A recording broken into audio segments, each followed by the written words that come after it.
Hello, welcome to Zen Study. हमारी modern history की course चल रही है जिसमें हमने ऑलरेडी बहुत सारे टॉपिक्स डिस्कस कर रखा है। प्रीवियस लेक्चर में हमने देखा था डेवलपमेंट ऑफ एजुकेशन के बारे में।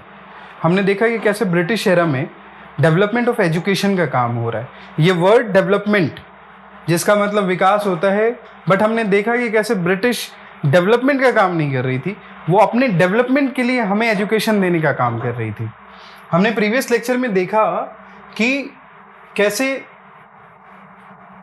कैसे एजुकेटेड स्लेव बनाने का काम ब्रिटिश गवर्नमेंट कर रही है, कैसे वो एजुकेशन के पर्दे के पीछे अपनी मिशनरी एक्टिविटीज को प्रमोट करने का काम कर रही है।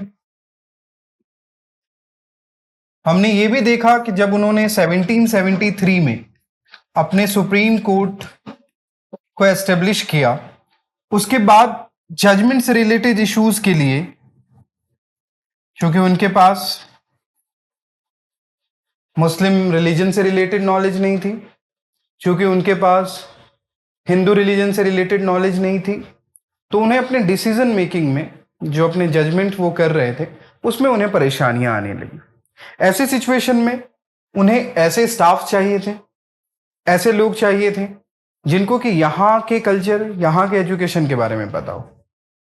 तो उन्होंने अपने एजुकेशन सिस्टम के थ्रू, डिफरेंट पॉलिसीज के थ्रू उन्होंने हमें एजुकेट करने का काम किया। और हमें एजुकेट करने का काम किया, बल्कि एक बहुत माइन्यूट पॉपुलेशन को एजुकेट करने का काम किया, जो अपर मिडिल क्लास पॉपुलेशन थी, जो वेस्टर्न कल्चर से इन्फ्लुएंस थी, उनको एजुकेट करने का काम किया, जो ब्रिटिशर्स के लिए लॉयल हो सके, जो ब्रिटिशर्स की लॉयलिटी में काम कर सके, जो एक फ्रेमवर्क बन सके ब्रिटिशर्स और इंडियन पॉपुलेशन के बीच में। वैसे लोगों को एजुकेट करने का काम किया अपने उन्होंने एजुकेशन पॉलिसीज से। हमने देखा वुड्स डिस्पैच के बारे में हमने पढ़ा, हमने चार्टर्स एक्ट के बारे में पढ़ा, हमने इंडियन यूनिवर्सिटीज एक्ट के बारे में पढ़ा। हमने कई डिफरेंट एक टाइमलाइन में हमने डिफरेंट चीजें देखी। हमने उस टाइमलाइन में देखा कैसे 1813 के चार्टर एक्ट में वो बातें करते हैं 1 लाख रुपए देने की, और टेन्योर जब 1823 तक आ जाता है तब तक ये अमाउंट सैंक्शन नहीं होता है। हमने ये भी देखा कि कैसे एंग्लिस्टिक, जो इंग्लिश समर्थक ब्रिटिशर्स थे, और दूसरे ओरिएंटलिस्ट जो ये बात कर रहे थे कि इंडियंस को ट्रेडिशनल एजुकेशन देनी चाहिए। दो टाइप के पॉपुलेशन, दो टाइप का धरा था जो आपस में कॉन्फ्लिक्ट में आ जाता है, जो आपस में डिस्कशन में आ जाता है कि हमें किस टाइप की एजुकेशन देनी चाहिए। ये चीज पे हमने डिस्कस किया।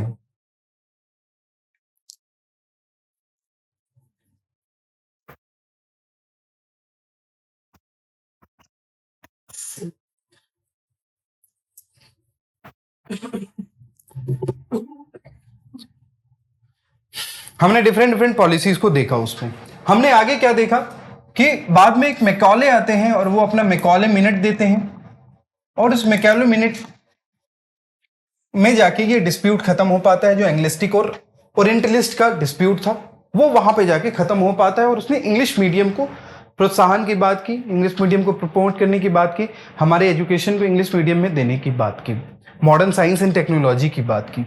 लेकिन एक इवेंट आता है 1854, जिसको हम कहते हैं चार्ल्स वुड डिस्पैच, जिसे कि हम मैग्ना कार्टा की बात भी करते हैं। ये मैग्ना कार्टा क्यों कहलाता है? क्योंकि ब्रिटिश पार्लियामेंट में पहली बार इंडियन एजुकेशन के लिए बात की जाती है, इसलिए हम इसको मैग्ना कार्टा के नाम से जानते हैं। वुड डिस्पैच के बाद बहुत सारे इवेंट्स भी आते हैं, जैसे इंडियन यूनिवर्सिटीज एक्ट आता है जो कर्जन के टेन्योर में आता है। उसमें ये रेगुलेशन लगाने की बात करते हैं, ये रेगुलेट करने की बात करते हैं यूनिवर्सिटीज को, ये सैंक्शंस लगाने की बात करते हैं, डेवलपमेंट और क्वालिटी एजुकेशन के नाम पे ये इन चीजों की बात करते हैं। हमने कई कमेटियां भी देखी। हमने कुछ इंपॉर्टेंट कमेटी देखी, जैसे हंटर कमेटी, हमने हार्टॉग कमेटी, हमने रेले कमीशन देखा। रेले कमीशन वही जो पहली बार वुमेन एजुकेशन की बात करता है। हमने सार्जेंट प्लान भी देखा जो आज़ादी से पहले आता है 1944 में, और ये बात करता है फ्री एजुकेशन की बात करता है। 3 साल से 6 साल के बच्चों को प्री प्राइमरी एजुकेशन फ्री देने की बात करता है। उसके बाद इसी में फ्री एजुकेशन की भी बात की जाती है। 6 से 14 ईयर एज तक के बच्चों के लिए हायर एजुकेशन की बात की जाती है। तो different different committees, different different commissions, different different acts के थ्रू ब्रिटिश ने इंडिया में एजुकेशन को डेवलप करने का काम किया। अपने लिए उन्होंने स्लेव्स बनाने का काम किया, अपने लिए उन्होंने इस पॉपुलेशन को एजुकेट करके इस्तेमाल करने का काम किया।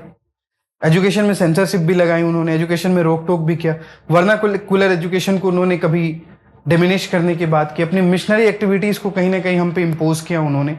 इन सारी चीजों पे हमने ऑलरेडी डिस्कस कर लिया।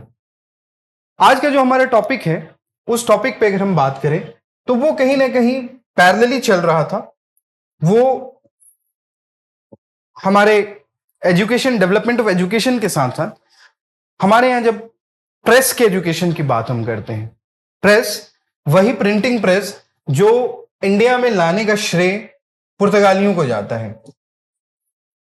जैसा कि आपको पता है कि Portuguese east India company India में आती है और सबसे पहले प्रेस को यहां पे लाने का काम पुर्तगीज ही करते हैं। 1570 के टेन्योर में जो इंडियन सब कॉन्टिनेंट है, यहां पे सबसे पहली बार प्रेस आता है और उस प्रेस को लाने का काम, उस प्रेस को इंडिया में डेवलप करने का काम पुर्तगीज करते हैं। तो अगर हम अपने प्रेस की हिस्ट्री देखें तो अराउंड 1570s में यहां पे प्रेस आ जाता है। कहां आता है? बॉम्बे प्रेसिडेंसी में आता है। तो शुरुआत तो पुर्तगालियों ने कर दी थी। क्यों? उनको प्रेस की क्या जरूरत पड़ी थी? क्या वो न्यूज़पेपर प्रिंट कर रहे थे उस 1570 के टेन्योर में, या उनको ट्रेड से रिलेटेड कोई एक्टिविटी के लिए प्रेस की जरूरत पड़ी थी? तो नहीं, ऐसा नहीं था। 1570 के टाइम में जो क्रिश्चियन पॉप थे, उनको ऐसा लगता है कि अगर हमें प्रेस मिल जाए, अगर हमें प्रिंटिंग प्रेस मिल जाता है, तो ऐसे सिचुएशन में जो प्रोपगेशन ऑफ क्रिश्चियनिटी है उसका काम आसान हो जाएगा। तो ये प्रेस की शुरुआत प्रोपगेशन ऑफ क्रिश्चियनिटी के लिए की जाती है। चीजें आगे बढ़ती हैं। पुर्तगीज के बाद कई और यूरोपियंस पावर आते हैं और भी कई लोग आते हैं, लेकिन जो हमारा प्रेस, आप देख सकते हैं कि आज जो हमारी प्रेस की हालत है उस पर भी हम चर्चा करेंगे। हम बात करेंगे जो रिपोर्टर्स विदाउट बॉर्डर्स के द्वारा एक रिपोर्ट निकाली जाती है, उसमें प्रेस फ्रीडम की बात की जाती है। हम इंडिया के प्रेस फ्रीडम की भी बात करेंगे। इंडिया की रैंक अभी 159 है आउट ऑफ 180 कंट्रीज। हम इससे भी देख सकते हैं कि हम प्रेस सेंसरशिप, क्या ब्रिटिश के टेन्योर में प्रेस को सेंसर किया जाता था या आज भी प्रेस कहीं ना कहीं सेंसर होता है? प्रेस का क्या इंपॉर्टेंस है, इस पे भी हम लोग डिस्कस करेंगे। लेकिन पहले तो हम हिस्ट्री देखते हैं कि डेवलपमेंट ऑफ इंडियन प्रेस के बारे में अगर हम बात करें तो जैसा कि पुर्तगालियों ने प्रेस तो ला दिया था, लेकिन जो ये हमारी प्रेस, जो हमारी एजुकेशन से रिलेटेड, जो हमारी पत्रिकाओं, जर्नल्स और न्यूज़पेपर से रिलेटेड जो प्रेस का डेवलपमेंट होता है, उसकी शुरुआत कब होती है? तो इसकी शुरुआत होती है 1780 में, जब एक ब्रिटिश ऑफिसर होते हैं, ब्रिटिश एक्स सिविल सर्वेंट होते हैं, जिनका नाम होता है जेम्स ऑगस्टस हिकी। ये आते हैं इंडिया में और इनको पायनियर कहा जाता है। इन्होंने शुरुआत की इंडियन जर्नलिज्म की, इंडिया में जर्नलिज्म की शुरुआत करते हैं ये। और एक पहला जो हमारा हिंदुस्तान का पहला पेपर छपता है उसका नाम होता है, पहला जर्नल जो होता है उसका नाम होता है बंगाल गजट। ये हमारा पहला जर्नल होता है जिसकी शुरुआत जेम्स ऑगस्टस हिकी के द्वारा किया जाता है। क्या करते हैं ये James Augustus Hicky? Warren Hasting का टेन्योर है ये 1780 का।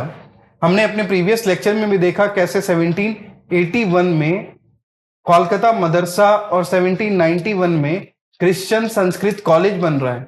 ये सारे डेवलपमेंट के दौर हैं, डिफरेंट डिफरेंट चीजों के डेवलपमेंट्स हो रहे हैं। एक तरफ एजुकेशन को डेवलपमेंट करने की बात की जा रही है, एक तरफ प्रेस को डेवलप करने की बात की जा रही है, एक तरफ डिफरेंट डिफरेंट एक्टिविटीज, एक तरफ कंपनी अपने बेनिफिट की तरफ अलग ही लेवल पे आगे बढ़ रही है। बैटल ऑफ बक्सर के बाद कंपनी अपने लेवल पे आगे बढ़ रही है। इवन वॉरेन हास्टिंग जब वापस जाते हैं तो इन पे इंपीचमेंट भी आता है।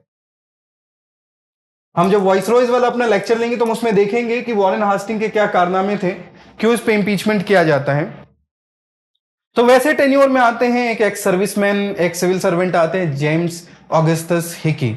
जेम्स ऑगस्टस हिकी आते हैं और ये अपने पत्रिकाओं में लिखना शुरू करते हैं कि आज ब्रिटिश ने ये कर दिया, आज ने ब्रिटिश ने भारत का ये नुकसान किया, आज इस बंगाल वाले रीजन में कैसे किसानों पे जुल्म किया गया। तो जब वॉरेन हास्टिंग ने देखा कि तुम ब्रिटिशर्स के खिलाफ इतनी बातें लिख रहे हो, तो जेम्स ऑगस्टस हिकी को इसके लिए इनके पेपर को बंद कर दिया जाता है, इनको पनिश किया जाता है और इनके पेपर को सीज कर दिया जाता है। 1 साल के अंदर में ही इनकी जितनी फ्रीडम ऑफ एक्सप्रेशन थी उसको कर्टेल कर देते हैं वॉरेन हास्टिंग। स्टेट्समैन हुआ करते थे वो अपने रूल्स के सामने किसी को नहीं देखते थे। तो पहला न्यूज़पेपर जो हमारा था, उनके bold criticism of the government की वजह से उनको सीज कर दिया जाता है। उनकी जो प्रेस की आजादी है, आप देखो पहला जर्नल जो छपता है वहीं पे हमारी प्रेस की आजादी को छीन ली जाती है। ब्रिटिश अपने ब्रिटिशर्स के लिए, जो ब्रिटिशर आदमी ब्रिटिश से आके ब्रिटिश के खिलाफ लिख रहा है उसको सीज कर देने वाली कंपनी ये ईस्ट इंडिया कंपनी थी। आगे हम अपने टाइमलाइन में देखेंगे कि कैसे इंडियन जो प्रेस होता है, कैसे सुरेंद्र नाथ बैनर्जी जैसे लोगों पे, कैसे अमृत बाजार पत्रिका को रातों रात चेंज होना पड़ता है, कैसे कैसे लोग आते हैं। रिपन के बारे में भी हम बात करेंगे, हम लिटन के बारे में बात करेंगे, हम मेटकाल्फे के बारे में बात करेंगे, इन सभी लोगों पे हम डिस्कस करेंगे। हम अपने डेवलपमेंट ऑफ प्रेस को बहुत डिटेल में देखेंगे और हमारे एग्जाम पर्सपेक्टिव से जो भी इंपॉर्टेंट चीजें होंगी वो आपको इस लेक्चर में मार्क की हुई मिलेंगी, जिससे कि आपको पता चलेगी कौन सा टॉपिक आपके एग्जाम के पॉइंट ऑफ व्यू से ज्यादा इंपॉर्टेंट है। अब जब ऑगस्टस हिकी आके शुरुआत कर देते हैं, जब किसी चीज की शुरुआत हो जाती है तो उसके बाद चीजें आगे बढ़ने लगती हैं। फिर लगातार एक वेब ऑफ न्यूज़पेपर का चलन शुरू हो जाता है, कई जर्नल छपने शुरू हो जाते हैं, जिसमें बंगाल जनरल होता है, कोलकाता क्रॉनिकल के नाम से जर्नल छपना स्टार्ट होता है, मद्रास कुरियर छपना स्टार्ट होता है, बॉम्बे हेराल्ड छपना शुरू होता है। आपको एक इंटरेस्टिंग चीज मैं ये बताऊं कि 1570 जब प्रिंटिंग प्रेस बॉम्बे में आ जाता है, उसके 200 साल बाद, उसको 200 साल लग जाते हैं, 1770 के अराउंड में ये जाकर पहला न्यूज़पेपर बॉम्बे से छपता है जिसका नाम बॉम्बे हेराल्ड होता है। बाद में इसका नाम बदल के बंबई समाचार कर दिया जाता है, जो कि आज भी इंडिया में एग्जिस्ट करता है, जिसे मुंबई समाचार के नाम से जानते हैं, जो सबसे पुराना जर्नल आप कह सकते हैं कि अभी के टाइम में जो प्रेजेंट है। तो ऐसे बॉम्बे हेराल्ड और भी कई टाइप के जो हमारे जर्नल्स और न्यूज़पेपर छपने स्टार्ट हो, जिसकी वजह से एंजाइटी में चली जाती है ईस्ट इंडिया कंपनी, क्योंकि ईस्ट इंडिया कंपनी की दमनकारी नीतियों को इस पेपर में कहीं ना कहीं इसको मिरर किया जाता है, जिसकी वजह से कई सारे सैंक्शंस और कई सारे इस पे सेंसरशिप्स लगाए जाते हैं।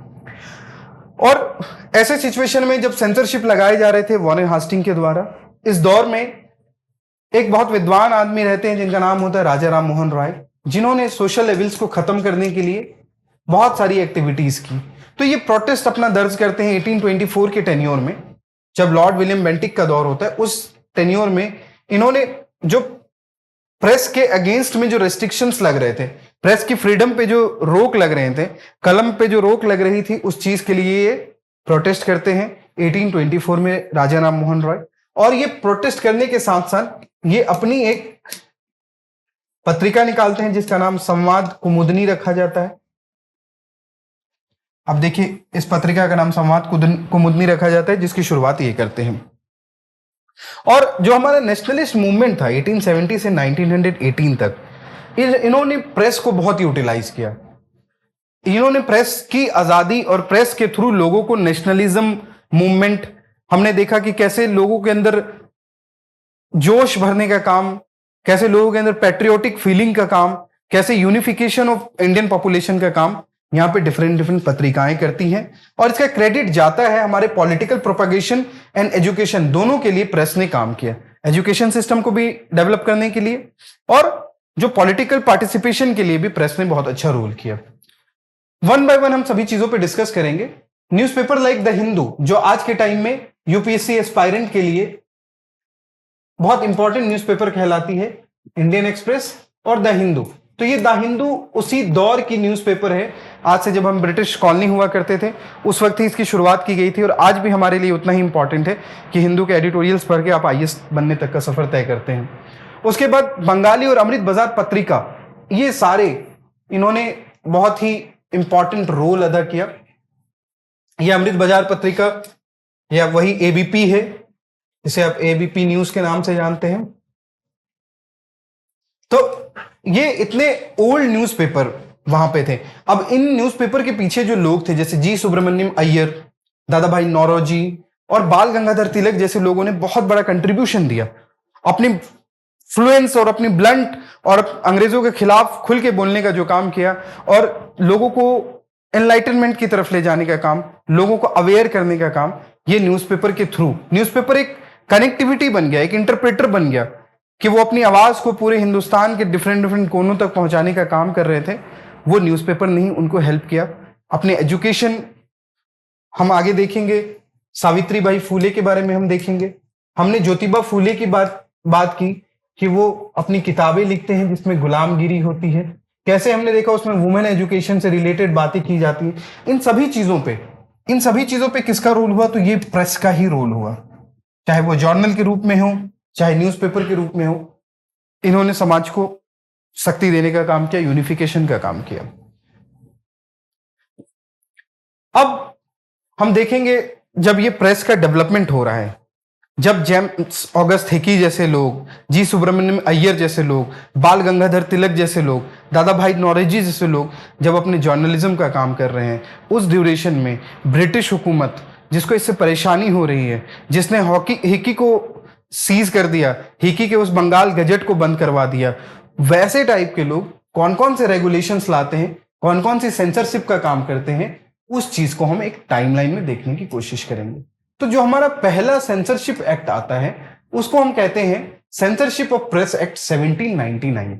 लॉर्ड वेलेस्ली इस एक्ट को लेके आते हैं। इन्होंने रिस्ट्रिक्शंस लगा दिया। किस चीज के लिए रिस्ट्रिक्शंस लगा दिया? सबसे पहले इन्होंने फ्रेंच जर्नलिज्म जो था उसको, जो हमारे फ्रेंच के द्वारा जो जर्नलिज्म का काम किया जा रहा था, फ्रेंच के द्वारा जो न्यूज़पेपर जर्नल्स ला रहे थे, उसको इन्होंने लॉर्ड वेलेस्ली इस स्ट्रिंजेंट प्रेस रेस्ट्रिक्शन को लेके आते हैं जिसमें वो एंटिसिपेट कर रहे थे, एक फ्रेंच इन्वेजन की बात कर रहे थे। War time press regulations including pre censorships were imposed. अब क्या है, इनको फ्रेंच से परेशानियां थी। 1799 के टाइम में हम देखते हैं कि कैसे वहां पे इसी टेन्योर में कैनेटिक वॉर्स, मैसूर वॉर्स और भी डिफरेंट वॉर्स यहाँ पे हो रहे थे। ब्रिटिश अपने एक्सपेंशन का काम कर रही थी। इसी टेन्योर में ये पहला एक्ट लेके आती है, सेंसरशिप एक्ट, जिसमें ये फ्रेंच इन्वेजन को एंटिसिपेट करते हुए इस एक्ट को रिलीज करती है। और जो ये वेलेस्ली जो लेके आते हैं सेंसरशिप एक्ट को, इसको रिलीज करने का काम कौन करता है? इसको रिलैक्स करने का काम करते हैं लॉर्ड हास्टिंग। 1799 में इस रेस्ट्रिक्शन को लगाया जाता है और 1818 में इस रेस्ट्रिक्शन को हटा दिया जाता है। Press censorship was dispensed with, यहां से प्रेस की सेंसरशिप को खत्म कर दिया जाता है। तो हमने देखा कि हमारी हिस्ट्री में सेंसरशिप की शुरुआत 1799 से ही हो जाती है, बल्कि उससे पहले भी हम देखें तो वॉरेन हास्टिंग उस न्यूज़पेपर बंगाल गजट को सीज करते हैं और वहीं से इसकी शुरुआत हो जाती है, प्रेस पर रोक की शुरुआत हो जाती है। आगे अगर हम देखें, हमारा अगला जो एक्ट आता है वो 1823 में आता है। 1823 के जो एक्ट है जिसको हम लाइसेंसिंग रेगुलेशन एक्ट के नाम से जानते हैं। लाइसेंसिंग क्या होता है? लाइसेंसिंग का मतलब ही होता है आपको किसी काम करने की परमिशन सिर्फ गवर्नमेंट के ऑर्डर पे जो दी जाएगी, that you got a permit for a particular work. हमारी ड्राइविंग लाइसेंस क्या होती है? हमें ड्राइविंग करने का अधिकार होता है, उस चीज के लिए हम लायबल होते हैं, तब जाके हमको लाइसेंस इशू किया जाता है। तो वैसे ही जॉन एडम के द्वारा, जो एक्टिव गवर्नर जनरल थे उस टाइम के, उन्होंने एक रेगुलेशन लगाई और पेनलाइजिंग स्टार्टिंग और using a press without a licence, उन्होंने पेनाल्टी देने का काम शुरू किया।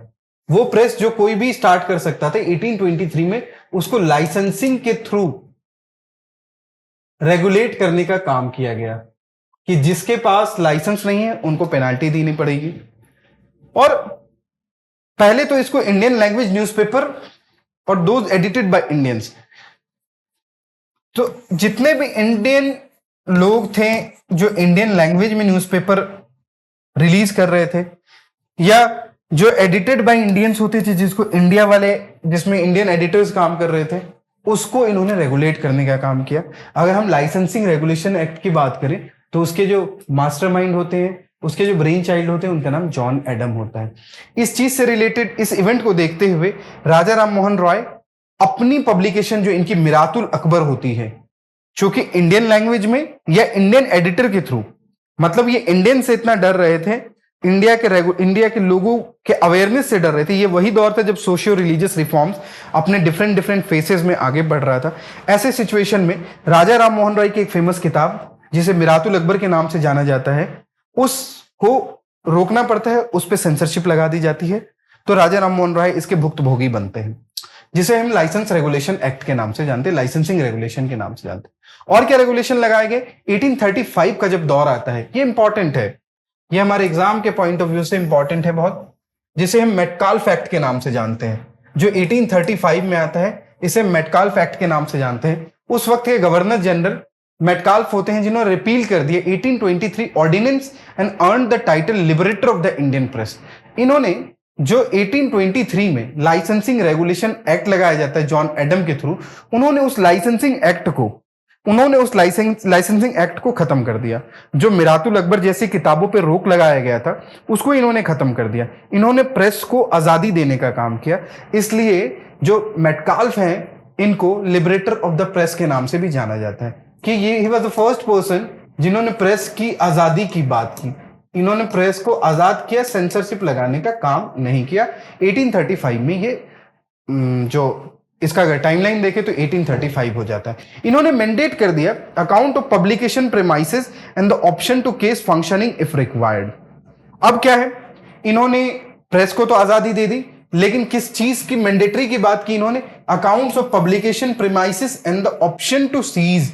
मतलब अगर जरूरत पड़ती है, ऐसा सिचुएशन आता है तो ब्रिटिशर्स ही है, तो ये हमारे ब्रिटिश कॉलोनी के ही, तो ये क्या करते हैं कि अकाउंट्स की बात करते हैं कि एक पर्टिकुलर अकाउंट होगा, उसके डिटेलिंग की बात करते हैं, प्रेमाइसेस के डिस्क्लोजर की बात करते हैं, और इन सिचुएशन पड़ने पे इसको सेंसर लगाने की भी बात करते हैं कि उसको हम सीज कर सकते हैं। तो मेटकाल्फे, जिनको लिबरेटर ऑफ प्रेस के नाम से जाना जाता है, तो उनका जो लिबरेशन दिया गया था वो बहुत ज्यादा टाइम तक नहीं चल पाता है।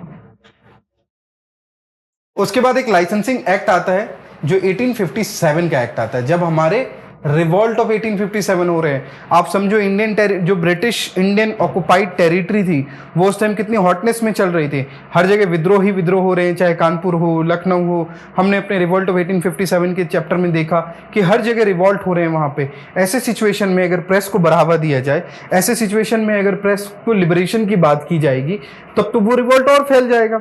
आप देखते हैं आज के टाइम में भी जो सोशल मीडिया का दौर है, व्हाट्सएप और फेसबुक का दौर है, इसमें इन्फोडेमिक्स होता है।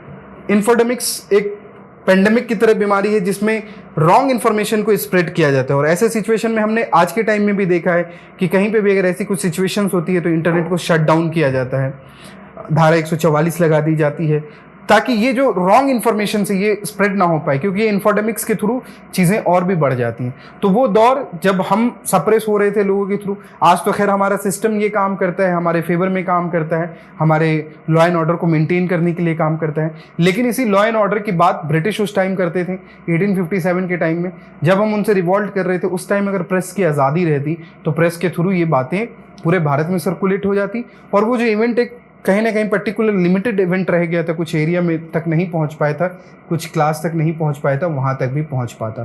तो ये जो इनको लाइसेंसिंग एक्ट लाने की जरूरत पड़ती है 1857 में, ये 1857 के रिवॉल्ट की वजह से ही लानी पड़ती है। इसमें इन्होंने लाइसेंसिंग रेस्ट्रिक्शंस को दोबारा से इंपोज कर दिया, साथ साथ इन्होंने एग्जिस्टिंग रजिस्ट्रेशन प्रोसीजर्स को भी और कॉम्प्लिकेट कर दिया। गवर्नमेंट ने रिजर्व कर लिया अपने राइट को कि पब्लिकेशन एंड सर्कुलेशन, किसका पब्लिकेशन होगा और कहां सर्कुलेशन होगा, मतलब आपके न्यूज़पेपर से related publication and circulation right को रिजर्व करने का काम कर लेती 1857 के लाइसेंसिंग एक्ट के थ्रू। जो पुराना मेटकाल्फे ने जिस लिबरेशन की बात की थी, उस लिबरेशन में भी स्टॉप लग जाता है। तो आप देखो इतने छोटे से टेन्योर में कितने लाइसेंसिंग एक्ट आ चुके हैं। 23 में आया, लिबरेशन का काम होता है, फिर 35 में आता है, फिर 57 में आता है। आगे एक और एक्ट आता है, उसका नाम रखा जाता है registration act 1867। Registration act totally repeal कर देता है किसको? मेटकाल्फे एक्ट को, और ये फोकस करता है रेगुलेशन रेदर देन रेस्ट्रिक्शन। यहां पे रेगुलेशन की बात की जा रही है, रेस्ट्रिक्शंस की बात नहीं की जा रही है।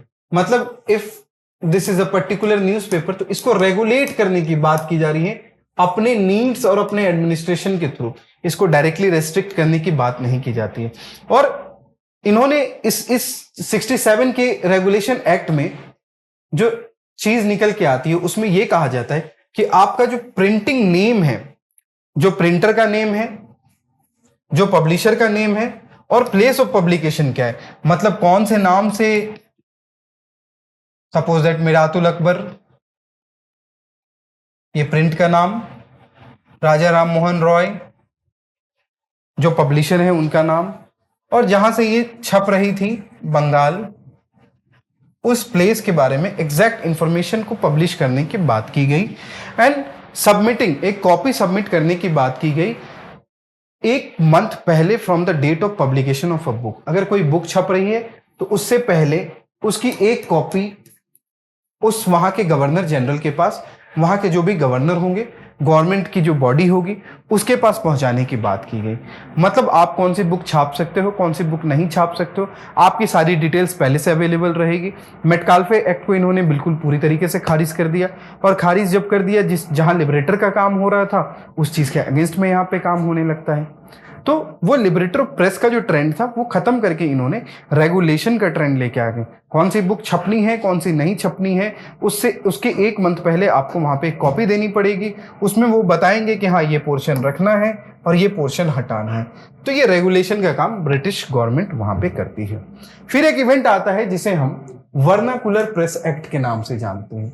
बहुत ही इंपॉर्टेंट इवेंट, 1878 का टाइम था ये। लॉर्ड लिट्टन आते हैं, इसको प्रपोज करते हैं लॉर्ड लिट्टन। इन्होंने इसमें बेटर कंट्रोल की बात की। इन्होंने इंडियन लैंग्वेज में जितने भी न्यूज़पेपर छप रहे थे, अब जो ब्रिटिशर्स थे वो भी यहां पे जर्नलिज्म का काम कर रहे थे, लेकिन वो कौन सी लैंग्वेज में कर रहे थे? इंग्लिश में कर रहे थे। लेकिन आप जानते हो कि लोकल लैंग्वेज में जो कनेक्टिविटी बन पाती है, सभी लोग एजुकेटेड नहीं थे। मैंने क्यों कहा डेवलपमेंट ऑफ एजुकेशन और डेवलपमेंट ऑफ प्रेस एक साथ था? आप देखो मॉडर्न एजुकेशन बिल्कुल लो लेवल पे है, और जब मॉडर्न एजुकेशन बिल्कुल लो लेवल पे है, मतलब इंग्लिश एजुकेशन बहुत लो लेवल पे है। एक बड़ी आबादी 80-90% की आबादी है जिसको इंग्लिश नहीं आता। बंगाल से बंगाली लैंग्वेज, केरल में मलयालम लैंग्वेज, और डिफरेंट प्लेसेस में अलग अलग लैंग्वेजेस को ही लोग समझ पा रहे थे, पढ़ पा रहे थे। लेकिन ऐसे सिचुएशन में जब ब्रिटिश गवर्नमेंट आती है, वो अपने न्यूज़पेपर निकालती है, वो अपने लोगों को सर्कुलेट करती है, तो वहां पे एक माइन्यूट पॉपुलेशन होती है जो इंग्लिश जानती है और उसको समझ पाती है। लेकिन वैसे टेन्योर में जब डेवलपमेंट ऑफ प्रेस हो रहा था, जब मेटकाल्फे जैसे लोग आके लिबरेशन देते हैं, मेटकाल्फे कहता है कि छापो जो छापना है, तुम्हें प्रेस की आज़ादी है with some sort of restrictions. तो ऐसे सिचुएशन में डिफरेंट वर्नाकुलर लैंग्वेज का मतलब जो लोकल लैंग्वेजेस होती हैं, उसमें न्यूज़पेपर और प्रेस छपना शुरू हो जाता है। लेकिन उस पे लगाम लगाने के लिए लॉर्ड लिट्टन इस लॉ को लेके आते हैं, इस एक्ट को लेके आते हैं, जिसका नाम हम वर्नाकुलर प्रेस एक्ट के नाम से जानते हैं। और इन्होंने इस एक्ट में स्पेशली किस चीज की बात की? इन्होंने एक बेटर कंट्रोल की बात की। इन्होंने कहा कि हम इंग्लिश अखबारों पे रोक नहीं लगाएंगे, हम किस पे रोक लगाएंगे? Publication published in Indian language, जो इंडियन लैंग्वेज में पब्लिश होगी, हम उस पर रोक लगाने की बात करेंगे। और किस चीज की बात करते हैं वर्नाकुलर प्रेस एक्ट, इन्होंने क्रिटिसिज्म, जो लोग क्रिटिसिज्म, अब ब्रिटिश की तानाशाही हुकूमत के सामने तो क्रिटिसिज्म ही हो सकती थी, उस criticism of British policies, notably the opposition that had grown with the outset of the second Anglo Afghan war. इसी लिट्टन के दौर में जो एंग्लो अफगान वॉर होता है, जिसमें ब्रिटिशर्स को डिफीट मिलती है, जिसमें ब्रिटिशर्स उनको अपने मतलब एनेक्सेशन नहीं कर पाते हैं अफगान वाले रीजन को, तो ऐसे सिचुएशन में लिट्टन कहता है कि ये और इंडियंस को यहां से एक स्ट्रेंथ भी आ जाता है कि जब अगर अफगान वाली पॉपुलेशन इन ब्रिटिशर्स को हरा सकती है तो हम क्यों नहीं हरा सकते। इससे अवेयरनेस आने लगता है, इनको जो अपनी इंफेरियोरिटी कॉम्प्लेक्स से बाहर आते हैं इंडियंस, इनके अंदर स्ट्रेंथ आता है, यूनिफिकेशन बढ़ता है। ऐसे सिचुएशन में वर्नाकुलर प्रेस एक्ट लाके जो लिट्टन है वो कहता है कि आप अपने न्यूज़पेपर में क्रिटिसिज्म नहीं कर सकते ब्रिटिश पॉलिसीज की, और specially the opposition that had grown, और जो एक फीलिंग सेंस ऑफ ऑपोजिशन आया है एंग्लो अफगान वॉर के बाद, वो आप नहीं लिख सकते, लोगों को जागरूक नहीं कर सकते, आप नहीं बता सकते कि हाँ अगर एक छोटी पॉपुलेशन अफगान की वो हरा सकती है इन ब्रिटिशर्स को, तो इतना बड़ा भारत है वो क्यों नहीं हरा सकता, हम क्यों नहीं इसको उखाड़ फेंक सकते। तो ऐसे सिचुएशन में वर्नाकुलर प्रेस एक्ट आता है। वर्नाकुलर प्रेस एक्ट से रिलेटेड एक और चीज इंपॉर्टेंट ये है कि गवर्नमेंट के ऑपोजिशन, स्टीफल ऑपोजिशन जो गवर्नमेंट का होता है, government voiced in the local languages of the country, the act attempted to stifle any opposition of the government. मतलब ये इन्होंने आवाज को दबाने की कोशिश की, किसी भी लोकल लैंग्वेज में जो ब्रिटिश के अगेंस्ट आवाज उठाई जा रही थी, ब्रिटिश गवर्नमेंट के अगेंस्ट, उसको दबाने की कोशिश की गई, उस पर रेस्ट्रिक्शंस लगाने की कोशिश की, उसको रोकने की कोशिश की गई, क्योंकि उससे कहीं ना कहीं एक सेंस ऑफ नेशनलिज्म लोगों में आ रहा था। और ये नहीं चाहते थे कि हमारे अंदर नेशनलिज्म आए, ये तो चाहते थे कि हम इनके लॉयलिस्ट बन के रहें, हमारे लोग इनके एजुकेटेड स्लेव बन के काम करें। ऐसे सिचुएशन में ये वर्नाकुलर प्रेस एक्ट एक अच्छा रोल अदा करता है ब्रिटिश सेंस ऑफ व्यू से। और ऐसे ही रेस्ट्रिक्शंस लगाए जा सकते थे, लेकिन इंग्लिश लैंग्वेजेस न्यूज़पेपर पे नहीं लगाए गए, सिर्फ इसलिए इस एक्ट का नाम वर्नाकुलर प्रेस एक्ट रखा गया क्योंकि जो इंग्लिश लैंग्वेज था उस पे कोई रोक नहीं लगाई गई थी। इस एक्ट के तहत जो डिस्ट्रिक्ट मैजिस्ट्रेट थे उनको ये अथॉरिटी दे दी गई to demand a copy of a Indian newspaper. Indian newspaper जो डीएम हुआ करते थे, डिस्ट्रिक्ट मैजिस्ट्रेट, उनको ये अथॉरिटी दी गई कि वो किसी भी न्यूज़पेपर का डिमांड कर सकते थे, उसकी कॉपी के लिए डिमांड कर सकते थे। There was no appeal against the decision of the district magistrate. अब सपोज दैट कोई न्यूज़पेपर है, सपोज दैट जनसत्ता करके न्यूज़पेपर है, इस पे कहीं के डिस्ट्रिक्ट मैजिस्ट्रेट आते हैं, बोलते नहीं तुम ब्रिटिश पॉलिसीज के अगेंस्ट में लिख रहे हो, तो उसकी कॉपी लेते हैं और उसको सीज कर देते हैं, उसको बैन कर देते हैं। तो उसके आगे कोई अपील नहीं थी, डिस्ट्रिक्ट मैजिस्ट्रेट का जो डिसीजन था वो फाइनल अपील माना गया था। लेकिन इस एक्ट से बचने के लिए, अब हम भारतीय तो भारतीय ही हैं, ऐसे सिचुएशन में एक पत्रिका होती है जिसे अमृत बाजार पत्रिका के नाम से जानते हैं। उस अमृत बाजार पत्रिका ने ओवरनाइट अपने आप को वर्नाकुलर लैंग्वेज, जो इंडियन लैंग्वेज में ये अखबार छपने का काम करती थी, इन्होंने ओवरनाइट अपने आप को कन्वर्ट करके बंगाली से इंग्लिश में कन्वर्ट हो जाते हैं और ये वर्नाकुलर प्रेस एक्ट से अपने आप को एग्जेम्प्ट कर लेते हैं। और इस एक्ट से रिलेटेड इंपॉर्टेंट फैक्ट ये है कि इसको लॉर्ड रिपन जो लिटन के बाद आते हैं वो इसको रिपील करते हैं। आप देखो कि एक मेटकाल्फे एक्ट आता है और दूसरे यहाँ पे लॉर्ड रिपन आते हैं, जो कहीं ना कहीं प्रेस की आज़ादी के लिए, प्रेस को ज़्यादा सेंसरशिप नहीं देने के लिए, प्रेस की रोकने के लिए काम करते हैं। कई बार हमारे एग्जाम में मैच द कॉलम के फॉर्म में आ जाता है और उसमें हमको याद रखना है कि किसने वर्नाकुलर प्रेस एक्ट लाया। तो 1878 में हमारे लॉर्ड लिटन लेके आते हैं, लेकिन बाद में इसको रिपील करने का काम लॉर्ड रिपन करते हैं। आगे अगर हम चले तो इंडियन प्रेस एक्ट 1910, आप देखो 1900 का दौर आ चुका है, अभी भी प्रेस में जो रोक टोक का काम है वो चल ही रहा था। क्या होता है इंडियन प्रेस एक्ट 1910 की अगर हम बात करें तो इन local governance to demand security the time of registration not less than ₹500 and not more than ₹2000। इन्होंने एक रजिस्ट्रेशन चार्ज की बात की। इंडियन प्रेस एक्ट, भारतीय प्रेस एक्ट जो आता है उसमें इन्होंने रजिस्ट्रेशन की बात की कि ₹500 से कम में रजिस्टर नहीं करना है, और जो मैक्सिमम लिमिट इन्होंने रखा रजिस्ट्रेशन चार्ज का वो ₹2000 रखे। डिफरेंट डिफरेंट न्यूज चैनल्स के लिए इन्होंने डिफरेंट डिफरेंट चार्जेस रखे थे। और इससे क्या होता है कि जो chief customs officers to detain all important, इसमें किसको पावर दी गई, जैसा कि हमारे वर्नाकुलर प्रेस एक्ट में डिस्ट्रिक्ट मजिस्ट्रेट को पावर दी गई थी, तो इसमें चीफ कस्टम ऑफिसर को यह पावर दी गई कि जितने भी इंपॉर्टेंट प्रिंटेड मटेरियल हैं could be use for creating dissatisfaction disaffection against the government. अब आप देखो, पहले ये प्रेस की आजादी में रोक लगाते हैं, बाद में ये प्रेस से रिलेटेड मटेरियल में जो ये कस्टम ऑफिसर्स होते हैं उनको डायरेक्ट अपॉर्चुनिटी देते हैं कि आप प्रेस से रिलेटेड जितने भी आइटम है उसको आप सीज कर सकते हो, उसको आप रोक सकते हो, उसको आप डिटेन कर सकते हो। Printer of the newspaper was required to submit the copies if found offender. अगर वो ऑफेंडर वहां पे पाए जाते हैं तो इंडियन प्रेस एक्ट के तहत उनको एक कॉपी देने की बात की जाती है, बल्कि 2 कॉपी देने की बात की जाती है कि उनको अपनी कॉपीज जमा करनी पड़ेंगी इससे रिलेटेड। तो डिफरेंट डिफरेंट एक्ट आते हैं, और इस एक्ट से रिलेटेड इंपॉर्टेंट इवेंट ये है कि जब ये एक्ट बनाया गया तो इस एक्ट के बाद एक सप्रू कमेटी बनाई जाती है।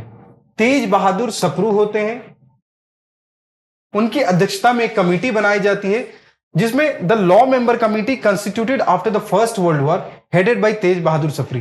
ये एक कमेटी जो है तेज बहादुर सप्रू के नाम की कमेटी बनाई जाती है। ये लॉ मेंबर की कमेटी होती है जो कि हमारे इंडियन प्रेस एक्ट के बाद बनाई जाती है, जिसको कि हेड करते हैं तेज बहादुर सप्रू हेड करते हैं, जो इंडियन ओरिजिन के होते हैं, जो हमारे इंडियन फ्रीडम स्ट्रगल में इन्होंने अपना एक रोल भी अदा किया है। 1908 और 1910 के टेन्योर में जो ये प्रेस एक्ट्स आते हैं वे repealed after the recommendation from the committee. ये जो कमिटी बनती है तेज बहादुर सप्रू कमिटी जो बनती है, इस कमिटी के बनने के बाद आप देखो एक इंडियन जब किसी कमिटी को हेड कर रहा है उस सिचुएशन में, बल्कि उस हेडेड बाय तेज बहादुर सप्रू, उस कमिटी के बनने के बाद उनके रिकमेंडेशन के बाद ये 1908 और 1910 में जो एक्ट आता है जिसे हम इंडियन प्रेस एक्ट के नाम से जानते हैं उसको रिपील कर दिया जाता है। आप देखो इससे पहले कौन रिपील कर रहा था? लॉर्ड रिपन रिपील कर रहे थे। कौन थे वो? ब्रिटिश वॉइसराय थे।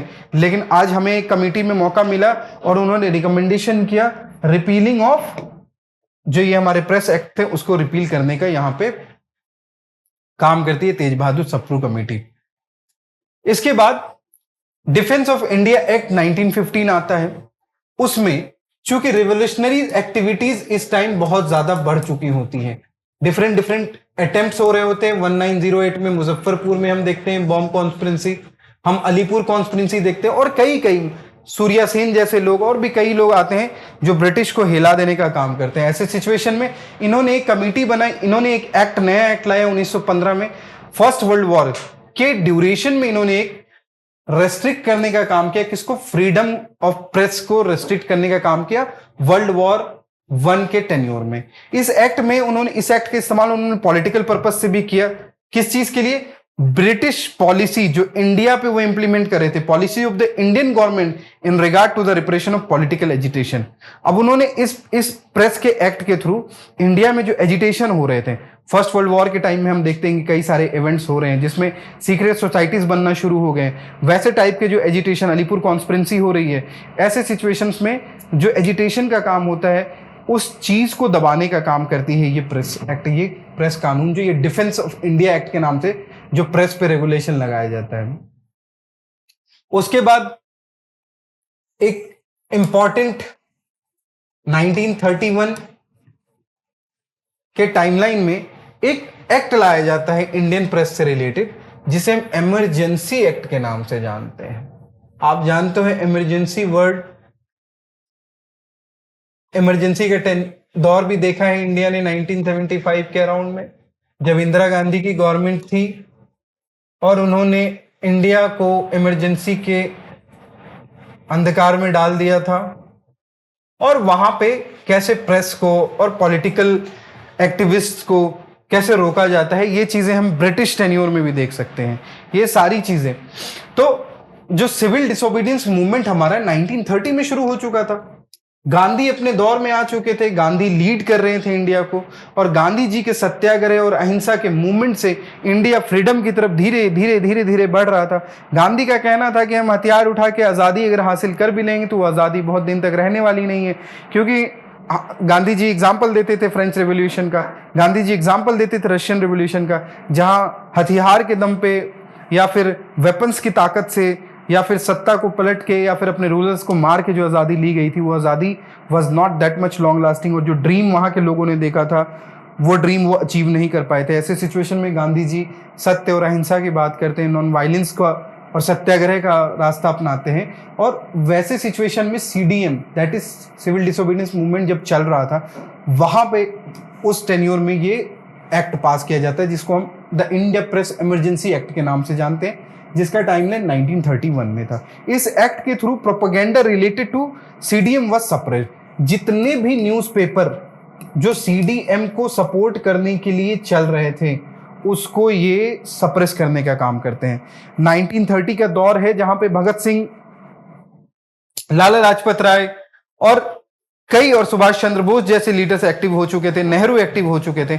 ऐसे टेन्योर में सबको सप्रेस करने का काम करते हैं। डॉक्टर राजेंद्र प्रसाद, मौलाना मजहरुल हक जैसे लोग इस सीडीएम में पार्टिसिपेट करते हैं, हसन इमाम जैसे लोग पार्टिसिपेट करते हैं और सीडीएम को एक पीक पे ले जाने की बात करते हैं, और महात्मा गांधी इसको लीड करते हुए बहुत सारे प्रोग्रेसिव वर्क भी करते हैं।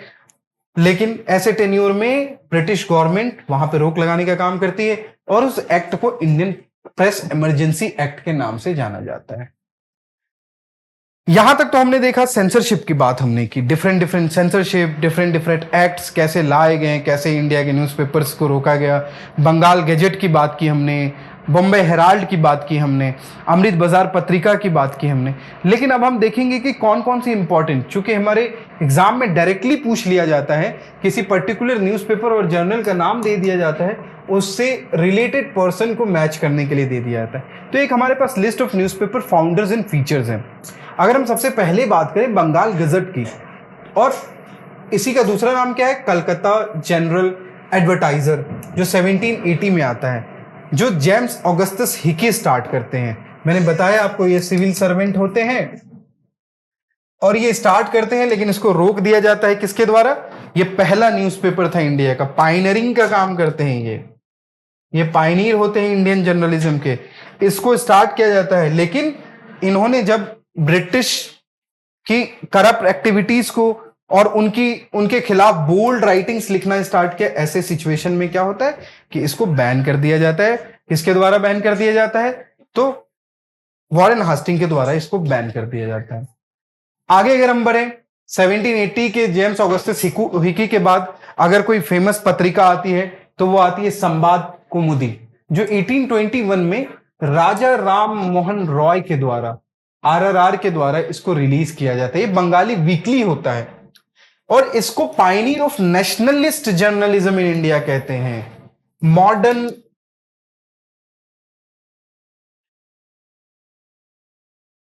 फादर ऑफ मॉडर्न रेनेसांस, जैसा कि हम जानते हैं फादर ऑफ मॉडर्न रेनेसांस के नाम से हम राजा राम मोहन रॉय को जानते हैं। तो उन्होंने अपनी संवाद कुमुदनी के थ्रू इनको, जो इंडियन लैंग्वेज में जर्नलिज्म की एक शुरुआत थी, जर्नलिज्म को एक पीक पे पहुंचाने का काम किया, वो राजा राम मोहन रॉय ने किया। और इसमें इन्होंने किस चीज की डिमांड की? तो इन्हें डिमांड किया एक ट्रायल जूरी इन प्रोविंशियल कोर्ट्स, क्योंकि जर्नल का काम ही होता था सोशल इश्यूज को उठाना। तो ऐसे सिचुएशन में ये ट्रायल जूरी की बात करते हैं। जैसा कि हमें पता है सुप्रीम कोर्ट हमारा बन चुका है, लेकिन प्रोविंशियल कोर्ट्स में ये trial, Indian demands for a trial jury, मतलब इंडियन मेंबर्स की डिमांड ये करते हैं अपने इस संवाद कुमुदनी में। संवाद कुमुदनी का मतलब, ये संवाद का मतलब ही होता है कॉन्वर्सेशन। तो इस चीज को राजा राम मोहन राय अपने जर्नल के थ्रू उजागर करने की कोशिश करते हैं। It become the main vehicle of Raja Ram Mohan Roy's campaign against sati. और यहीं से, जिस सती को 1829 में राजा राम मोहन रॉय की मदद से, और उसमें लॉर्ड विलियम बेंटिक ने भी इस बिल को पास करके जिस सती को एबोलिश करने का काम किया, उस सती के बारे में जो बातें इन्होंने प्रोपागेट की, उस सती से रिलेटेड जो इंफॉर्मेशन, जो बातें लोगों को अवेयर करने का काम किया, वो भी संवाद कुमुदनी के थ्रू कर पाते हैं। तो आपने देखा कि कैसे हम प्रेस से अपनी फ्रीडम की एक्सप्रेशन की भी बात कर सकते हैं, हम अपनी आजादी की लड़ाई के लिए भी बात कर सकते हैं, और कैसे हम socio religious events, socio religious evils जो हैं उसको भी हम कैसे समाज को आईना दिखाने का भी काम हमारा प्रेस करता है।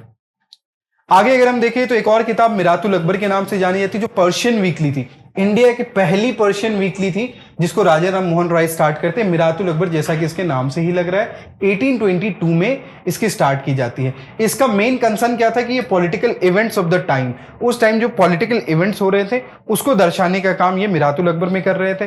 संवाद कुमुदनी में हमने क्या देखा, उसमें ये सती को प्रोपागेट, कैसे उस चीज को खत्म करना है, उसके बारे में बात करते हैं। उसके बाद हमारा एक बंबई समाचार आता है, जिसके बारे में हमने अभी बात की।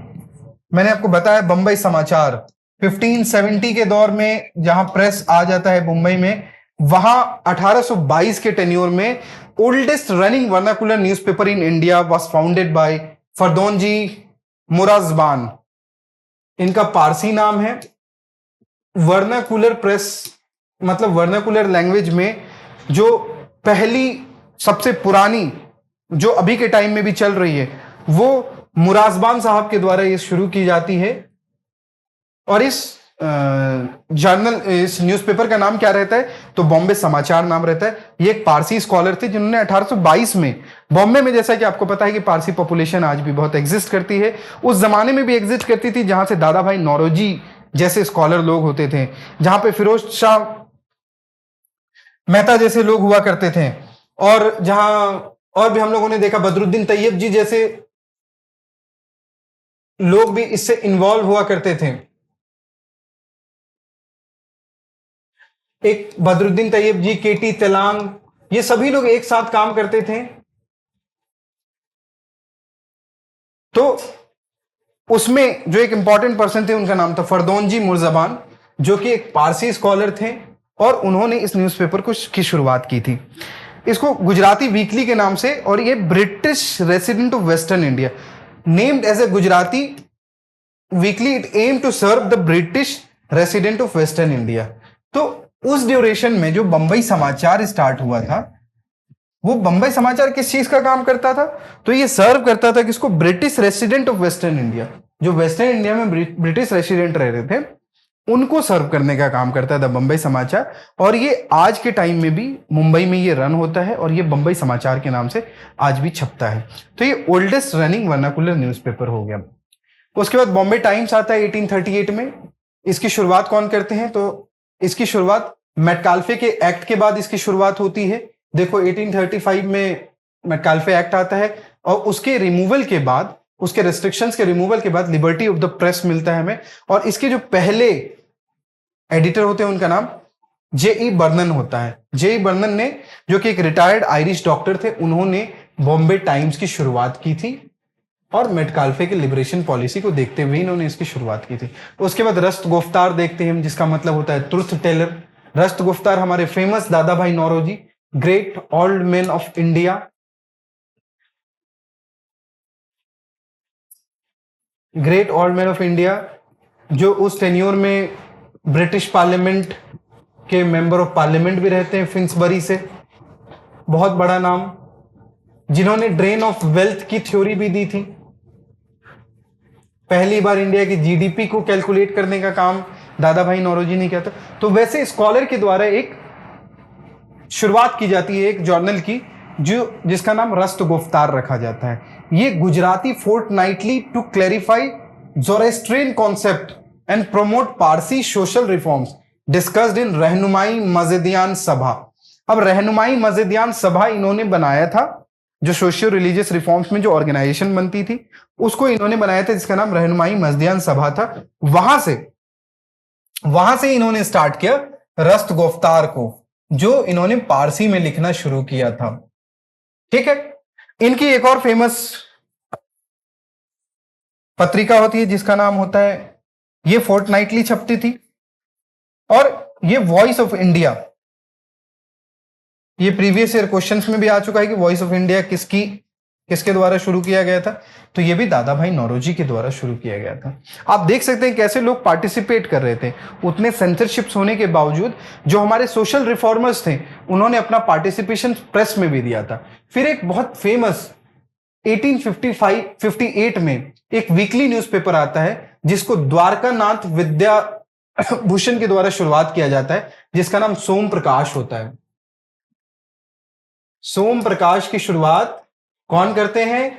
तो ये करते हैं द्वारकानाथ विद्याभूषण करते हैं। और ये पहला बंगला न्यूज़पेपर था जिन्होंने पॉलिटिकल डिस्कशंस को शुरू किया था।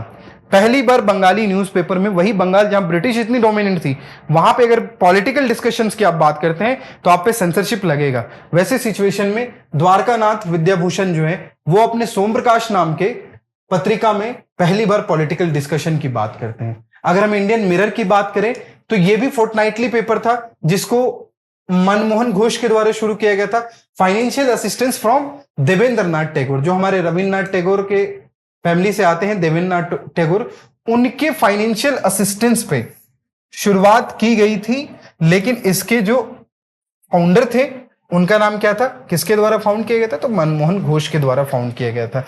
लेकिन 1876 में ये पेपर जो है वो डेली न्यूज़पेपर में कन्वर्ट हो जाता है। पहले ये फोर्टनाइटली छपता था, लेकिन बाद में ये डेली न्यूज़पेपर में कन्वर्ट हो जाता है और डेली न्यूज़पेपर में इसको केशव चंद्र सेन कन्वर्ट करते हैं। अब आप देखो, हमने ब्रह्मो समाज के बारे में पढ़ा, राजा राम मोहन रॉय स्टार्ट करते हैं। उसके बाद हमने पढ़ा उससे देवेंद्र नाथ टैगोर जुड़ते हैं। वही देवेंद्र नाथ टैगोर यहाँ पे इंडियन मिरर को फाइनेंशियली सपोर्ट कर रहे हैं। और फिर हमने देखा कि ये देवेंद्र नाथ टैगोर के बाद केशव चंद्र सेन जुड़ते हैं जो ब्रह्मो समाज ऑफ इंडिया बनाते हैं। और यही केशव चंद्र सेन इस देवेंद्र नाथ टैगोर के द्वारा शुरू गई इंडियन मिरर को आगे बढ़ाने का भी काम करते हैं। उसके बाद जो नरेंद्र नाथ सेन है, थियोसॉफिकल सोसाइटी जो बंगाल में शुरू करते हैं, उन्होंने भी सिग्निफिकेंट कंट्रीब्यूशन दिया इंडियन मिरर। तो इंडियन मिरर से रिलेटेड अगर आप पर्सनालिटीज की बात करें तो इस इंडियन मिरर से रिलेटेड सबसे पहले तो इसके फाउंडर जो हैं उनका नाम है Manmohan Ghosh.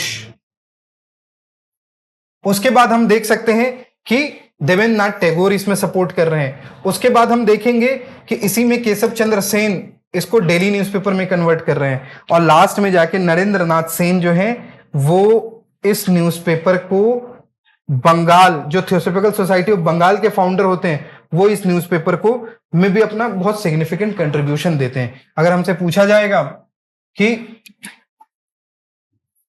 Theosophical society of Bengal की शुरुआत किसने की, तो हम बोलेंगे नरेंद्र नाथ सेन ने, and he was related to Indian mirror.